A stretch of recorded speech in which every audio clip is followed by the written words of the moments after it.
It's different, it's different, it's different. Alright guys, you see this title. We are back with Dave Chappelle, and this one is writing jokes backwards. Let's just see his thought process on that, because I'm not sure how that's even possible. Let's take a look. Actually write jokes backwards.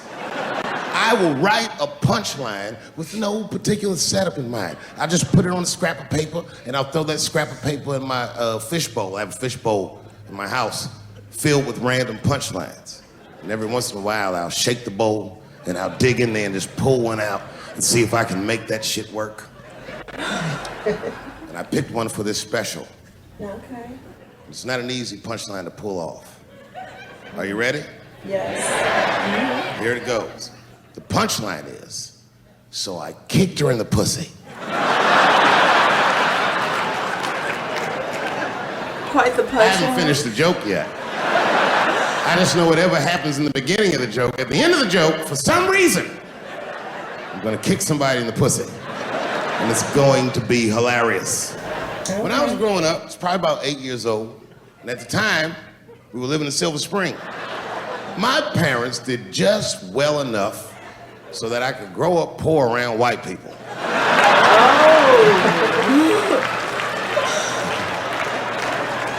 Oh, wow. And to be honest, when Nas and them talk about the projects, nigga, I used to get jealous because it sounded fun. Everybody in the projects was poor, and that's fair. But if you were poor in Silver Spring, nigga, it felt like it was only happening to you. Nas does not know the pain of that first sleepover at a white friend's house. And you come back home on Sunday and just look at your parents like, y'all need to step your game up. Do better. Everything in Timmy's house works. Fix your life. Okay. Please. Go get you some goals. Right. Right. Some ambition. Write them out, make them plain. Right. Why are you working this 2-cent job? Right. Please now. Yes. Step up your game. If they can do it, so can you. Right. Maybe I could go sell me some lemonade and Boy Scout cookies. How about that? Right. Oh, wow. I love how he made a topic that people do tend to do pretty well with, making it funny, the whole being broke, growing up poor thing. Mm-hmm. People do pretty well, but I've never really heard it from like the kid's perspective, but what they think of their parents in that situation, you know? Mm-hmm. So he's done a good job so far. Everything at Timmy's house works. Timmy was one of my first white friends like in my life, man. And one day I was at his house, we were just hanging out, and Timmy says, Dave, why don't you stay for dinner tonight? I said, oh man, I'd love to, but I can't. If I'm not home before dark, my mother will kill me. That was a lie. My mother had several jobs. I hadn't seen her in like 3 or 4 days. Oh, wow. And the only reason I lied to Timmy was because at that point in my life, it was my experience that white dinner wasn't delicious.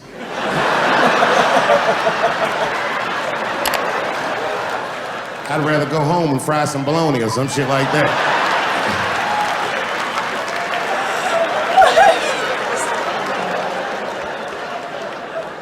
But then old Timmy threw me a curveball I wasn't expecting. He said, it's too bad you can't stay, Dave, because Mom made stovetop stuffing. I said, what the fuck, stovetop? Well, hold on, nigga, let me make some phone calls for you. Right. I had seen that commercial so many times, I had dreamt of getting my hands on some of that stovetop stuffing. Oh. Finally, I met a motherfucker that actually had a box. No, I've never had it. Me either. I've heard of it, see it all the time at the store, especially in November around Thanksgiving. Right, and how it comes in, I guess, different flavors or something. I don't know. There are different flavors? I guess. Oh, I didn't know that. So. I didn't know that. Doesn't some taste like chicken and some taste Tastes like turkey or... Yeah, I thought so.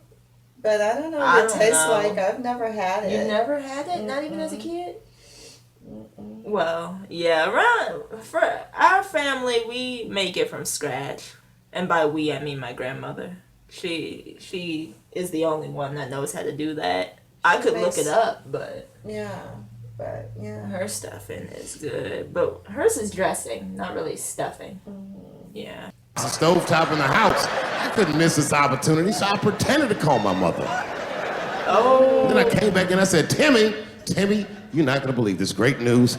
Mom said I can stay. And he said, fantastic. He said, why don't you come with me and we'll help set the table and then we can say the blessing.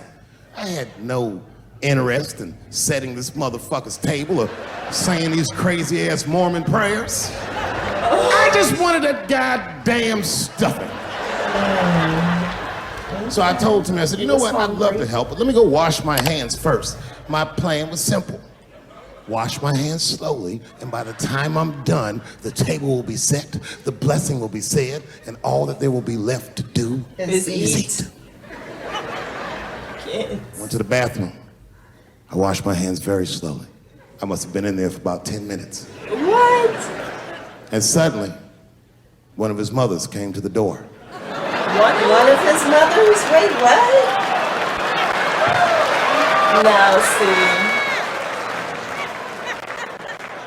She was like, hi, David, right? I said, yes, ma'am. She said, Timmy tells me that you're planning on staying for dinner. I said, I hope that's not a problem, ma'am. She says, no, it's no problem. In fact, we'd love to have you. It's just that we weren't expecting company. And I'm afraid there's not enough stovetop stuffing for everybody. So I kicked her in the pussy. Bam! Ladies and gentlemen.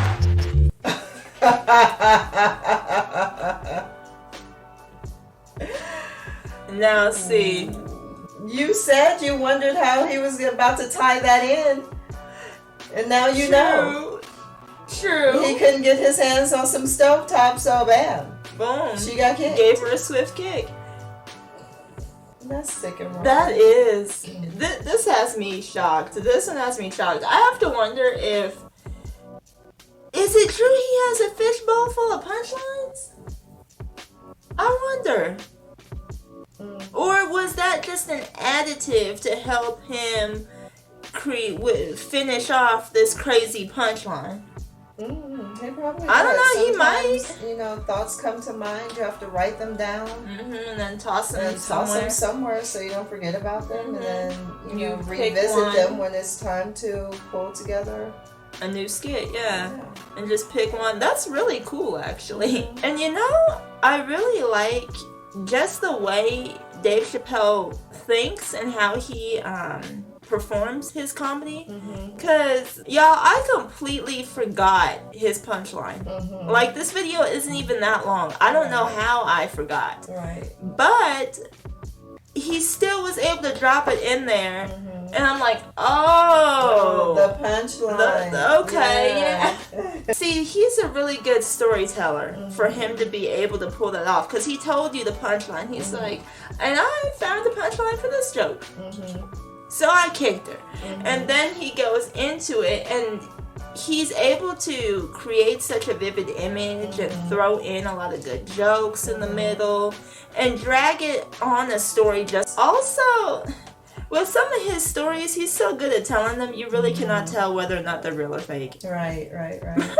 Like, you want to believe him because it seems that accurate, but on the other hand, is that really what happened? Yeah.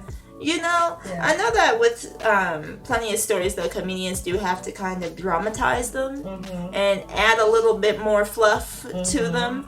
Otherwise, it would be this, that, and the third happened in the end. He just does it to a point where you cannot tell. Sometimes you can tell when something is fake and it's just for comedic purposes.